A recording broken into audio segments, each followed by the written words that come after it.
అందరికీ నమస్కారం అండి. శైలజ వినిపించే కథల ఛానల్కు స్వాగతం. ఈరోజు మనం వసుంధర గారు రచించిన రాక్షసుడి పుణ్యకార్యం అనే కథను విందాం. ఈ కథ మార్చి 2002 చందమామలో ప్రచురింపబడింది. దుష్కాముడనేవాడు నిధి కోసం వెతుకుతూ దండకారణ్యం చేరాడు. అక్కడ వాడిని రాక్షసుడు ఒకడు పట్టుకున్నాడు. దుష్కాముడికి పై ప్రాణాలు పైనే పోయాయి.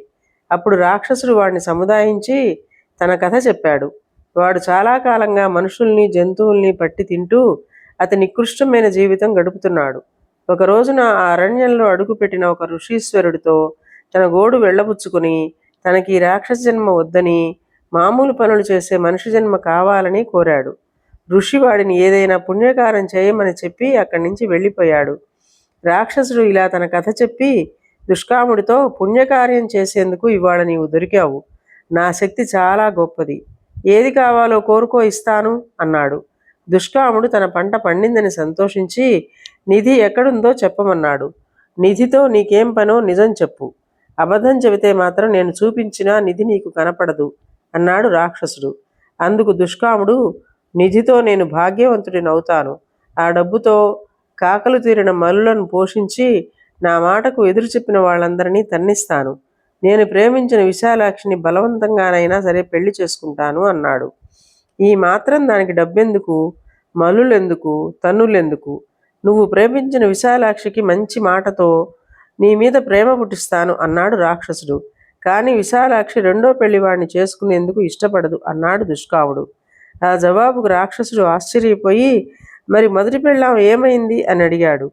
ఆ ప్రశ్న వింటూనే దుష్కాముడు భయపడిన వాడిలా చుట్టూ ఒకసారి కలయి చూసి, ఆమెను గ్రామదేవతకు నైవేద్యంగా పెడితే నా ఇంట కాసుల వాన కురుస్తుందని ఒక మంత్రగాడు చెప్పాడు. వాడు చెప్పినట్టే చేశాను.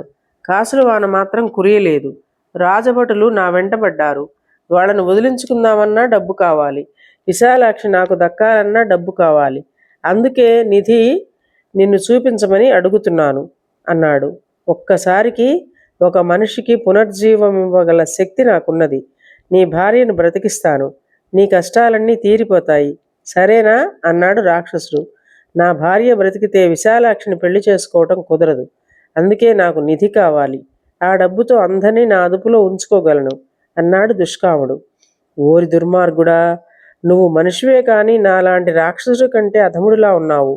నిన్ను మంచిగా మార్చాలని నా ప్రయత్నం నేను చేశాను. మంచి మనిషికి సాయపడితేనే నేను పుణ్యకారం చేసినట్లు. మరి ఈ రోజుకి నాకు పుణ్యకారం చేసే అవకాశం లేదు. మరొక రోజుకు ఎదురు చూస్తూ ఈ రోజుకు నిన్ను మింగిన ఆకలి తీర్చుకుంటాను అంటూ రాక్షసుడు దుష్కాముని నోట్లో వేసుకుని గుటుక్కున మింగాడు. మరుక్షణం ఆ ఋషీశ్వరుడు రాక్షసుడి ముందు ప్రత్యక్షమై, దుష్కాముడి వంటి నీచుణ్ణి మింగి ఒక మంచి కార్యం చేశావు. ఆ విధంగా ఇటీవల కాలంలో నీకు తెలియకుండానే నీవెన్నో పుణ్యకార్యాలు చేశావు. కానీ ఈరోజు నువ్వు చేసిన పుణ్యకారం అన్నిటికన్నా గొప్పది. ఇక నీకు రాక్షస జన్మ నుంచి విముక్తి లభించింది. త్వరలోనే నువ్వు మంచి మనిషిగా జన్మించగలవు. ధన్యుడివి అని చెప్పి ఆశీర్వదించి అంతర్ధానమయ్యాడు. ఇదండి కథ. ఈ కథ మీకు నచ్చినట్లయితే లైక్ చేయండి, షేర్ చేయండి, కామెంట్ చేయండి, సబ్స్క్రైబ్ చేసుకొని నన్ను ఎంకరేజ్ చేయండి. నమస్కారం అండి.